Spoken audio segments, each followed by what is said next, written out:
Kwa hakika siwezi kueleza kile kilichotokea hapa. Maana kilichotokea ni kwamba nimeenda kushuhudia mwili wa kijana wangu umelazwa katika City Mortuary.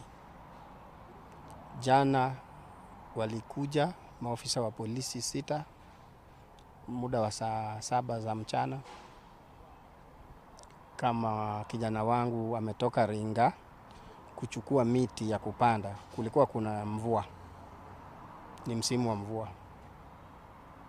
Sasa alipofika hapo, mama yake akampatia chakula hapo nje chini ya mti, na bibi yake akaenda hapo karibu na yeye na mtoto wake, watoto wangu na ndugu yangu wakawa wako na mimi na ndugu yangu mdogo hapo ndani ya nyumba. Baada ya muda ambao si mrefu tunaendelea kula, nikasikia ngurumo ya pikipiki inakuja.